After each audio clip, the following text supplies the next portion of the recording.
Item ಯಾವುದೇ ಇರಲಿ try ಮಾಡಿ ಆಚಿ ಚಿಕನ್ ಮಸಾಲಾ. ಇನ್ನು ಯಾದಗಿರಿಯಲ್ಲೂ ಕೂಡ ಕಮರ್ಷಿಯಲ್ ಸಿಲಿಂಡರ್ನ ಕೊರತೆ ಜೋರಾಗಿದೆ. ಸಿಲಿಂಡರ್ ಸಿಗದೆ ಹೋಟೆಲ್ ಉದ್ಯಮಕ್ಕೆ ದೊಡ್ಡ ಪ್ರಮಾಣದ ಪೆಟ್ಟು ಬೀಳ್ತಾ ಇದೆ.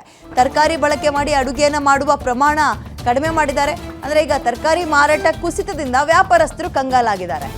ಮಾರುಕಟ್ಟೆ ಕೇಂದ್ರದಲ್ಲಿ ಎಲ್ಲ ತರಕಾರಿ ದರ ಕೂಡ ಬಿದ್ದೋಗಿದೆಯಂತೆ. ಬಾಲಾಜಿ ಮಂದಿರದ ಮುಂಭಾಗ ತರಕಾರಿ ಮಾರುಕಟ್ಟೆ ಕೇಂದ್ರ ಇದೆ. ಅಲ್ಲಿ ತರಕಾರಿ ಕೇಳೋರ ಸಂಖ್ಯೆ ಕಡಿಮೆ ಆಗಿದೆಯಂತೆ. ಅಂದರೆ ಅಡುಗೆ ಮಾಡೋರ ಸಂಖ್ಯೆ ಕಡಿಮೆ ಆಗಿದೆ, ತರಕಾರಿ ಬಳಸಿ ಅಡುಗೆ ಮಾಡೋರ ಸಂಖ್ಯೆ ಇನ್ನೂ ಕೂಡ ಕಡಿಮೆ ಆಗಿದೆ. ಬಿಕಾಸ್ ಆಫ್ ಸಿಲಿಂಡರ್ ಸಿಗ್ತಾ ಇಲ್ಲ, ಸಿಲಿಂಡರ್ನ ಅಭಾವ.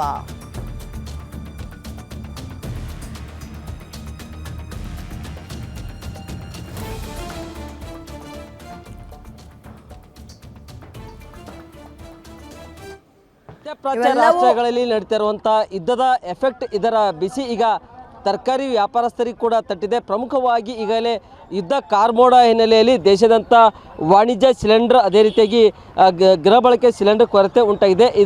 ಸಿಲಿಂಡರ್ ಕೊರತೆ ಉಂಟಾಗಿ ಕೆಲ ಏನಂತಂದರೆ ಬೀದಿ ಬದಿ ಹೋಟೆಲ್ಗಳು, ಅದೇ ರೀತಿಯಾಗಿ ಖಾನಾವಳಿಗಳು ಕೂಡ ಆ ಸಿಲಿಂಡರ್ ಕೊರತೆ ಹಿನ್ನೆಲೆಯಲ್ಲಿ ಬಂದಾಗಿದೆ. ಅದೇ ರೀತಿಯಾಗಿ ಈಗ ಏನಂತಂದರೆ ಹೋಟೆಲ್ಗಳು ಬೀದಿ ಬದಿ ವ್ಯಾಪಾರಸ್ಥರು, ಅದೇ ರೀತಿಯಾಗಿ ಕೆಲವು ಹೋಟೆಲ್ಗಳು ಎಂದಿನಂತೆ ಚಾಲು ಇದ್ದರೆ ಎಂದಿನಂತೆ ಹೋಟೆಲ್ ನಡೆಸ್ತಾ ಇದ್ದರೆ ಈಗ ತರಕಾರಿ ಕೂಡ ಹೆಚ್ಚಿನ ಪ್ರಮಾಣದಲ್ಲಿ ಮಾರಾಟ ಆಗ್ತಾಯಿತ್ತು. ನಾವು ದೃಶ್ಯಗಳನ್ನು ಕೂಡ ನೋಡ್ಬೋದು.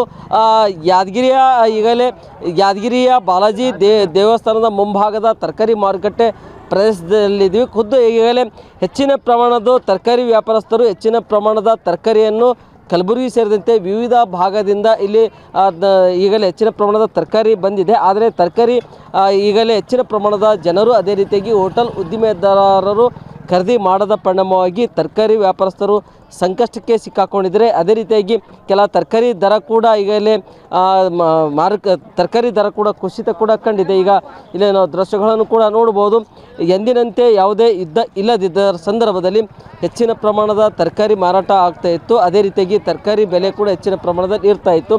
ಸಿಲಿಂಡರ್ ಕೊರತೆ ಉಂಟಾದ ಪರಿಣಾಮವಾಗಿ ಬೀದಿ ಬದಿ ಹೋಟೆಲ್ ಆಗಿರ್ಬೋದು, ಇನ್ನಿತರ ಹೋಟೆಲ್ ಉದ್ಯಮ ಕೂಡ ಸಾಕಷ್ಟು ಸಂಕಷ್ಟ ಕೂಡ ತಂದೊಡ್ಡಿದ ಪರಿಣಾಮವಾಗಿ ಅಲ್ಲಿ ಏನಂತಂದರೆ ತರಕಾರಿ ಡಿಮ್ಯಾಂಡ್ ಕೂಡ ಕಡಿಮೆ ಆಗಿದೆ. ಯಾಕಂತಂದರೆ ಬೀದಿ ಬದಿ ವ್ಯಾಪಾರಸ್ಥರು ಯಾದಗಿರಿ ಸೇರಿದಂತೆ ವಿವಿಧ ಭಾಗದಲ್ಲಿ ಹೆಚ್ಚಿನ ಪ್ರಮಾಣದ ಬೀದಿ ಬದಿ ಹೋಟೆಲ್ಗಳು ಅಡುಗೆ ಕೂಡ ಮಾಡ್ತಾಯಿದ್ರು. ತರಕಾರಿಯನ್ನು ಬಳಕೆ ಮಾಡಿ ಉಪಹಾರ ಸೇರಿದಂತೆ ವಿವಿಧ ಅಡುಗೆಯನ್ನು ಮಾಡ್ತಾಯಿದ್ರು. ಅದು ಯಾವುದು ಕೂಡ ಈಗ ಸಿಲಿಂಡರ್ ಕೊರತೆ ಉಂಟಾದ ಪರಿಣಾಮವಾಗಿ ಅವರಿಗೂ ಕೂಡ ಇದರ ಬಿಸಿ ತಟ್ಟಿದ ಪರಿಣಾಮವಾಗಿ ಸಿಲಿಂಡರ್ ಒಂದು ವೇಳೆ ಖರೀದಿ ಸಿಕ್ಕಿದರೆ ಅವರು ಅಡುಗೆ ಮಾಡ್ತಾಯಿದ್ರು. ಆದರೆ ಅದ್ಯಾವುದು ಕೂಡ ಮಾಡದ ಪರಿಣಾಮವಾಗಿ ಇದರ ಬಿಸಿ ಈಗ ನೇರವಾಗಿ ತರಕಾರಿ ವ್ಯಾಪಾರಸ್ಥರಿಗೆ ತಟ್ಟಿದೆ. ಈಗ ಇಲ್ಲಿ ನಾವು ತರಕಾರಿ ವ್ಯಾಪಾರಸ್ಥರು ಕೂಡ ಇಲ್ಲಿ ಎಂದಿನಂತೆ ಅವರು ಕೂಡ ಬೆಳಗ್ಗೆನೇ ಆಗಮಿಸಿ ತರಕಾರಿಯನ್ನು ಕೂಡ ಮಾರಾಟ ಕೂಡ ಮಾಡ್ತಾಯಿದ್ರೆ. ಅವರು ಇಲ್ಲಿ ತರಕಾರಿ ವ್ಯಾಪಾರಸ್ಥ ಮಹಿಳೆಯರು ಕೂಡ ಇದ್ದಾರೆ ನಮ್ಮ ಜೊತೆ. ಏನದಕ್ಕೆ ಅಮ್ಮ, ಈಗ ನಿಮಗೆ ತರಕಾರಿ ಮೊದಲು ಹೆಂಗೆ ಹೆಚ್ಚಿಗೆ ಮಾರಾಟ ಆಗ್ತಾಯಿತ್ತು, ಏನು ಕಡಿಮೆ ಆಗ್ಯದಮ್ಮ? ಎಲ್ಲಟು ಕಡಿಮೆ ಆಗ್ಯದ್ರಿ. ಏನು ವ್ಯಾಪಾರನೇ ಇಲ್ಲ ನಮ್ಗೆ. ತಗೊಂಡು ಮಾಲು ಎಲ್ಲ ದನ ಕರಕ್ಕೆ ಹಾಕಂಗಾಗ್ಯದ. ಯಾವುದು ಇಲ್ದಂಗೆ ಸಿಲಿಂಡ್ರ್ ಪೂರ ರೇಟ್ ಏರ್ಯದ. ಒಂದು ಸಿಲಿಂಡ್ರ್ ಸಿಗಲಾರ್ದಂಗೆ ಆಗ್ಯದ.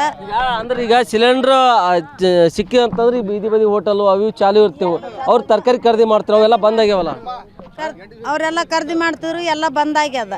ಬಂದಾಗಿ 10 ರೂಪಾಯಿ ಕಿಲೋ, 5 ರೂಪಾಯಿ ಕಿಲೋ ನಡೆದದ. ನಾವು ರೈತರು ಹೆಂಗೆ ಬದುಕಬೇಕಂತ ಹೇಳ್ರಿ ಅವ್ರು. ಅಂದ್ರೆ ನೀವು ತರಕಾರಿ ಹೆಚ್ಚಿ ತರ್ಸ್ಕೊಂಡ್ರಿ, ಮಾರಾಟ ಆಗ್ತಾಯಿಲ್ಲ? ಏನು ಮಾರಾಟ ಆಗವಲ್ದು. ಭಾಳ ಇದಾಗಿಬಿಟ್ಟದ.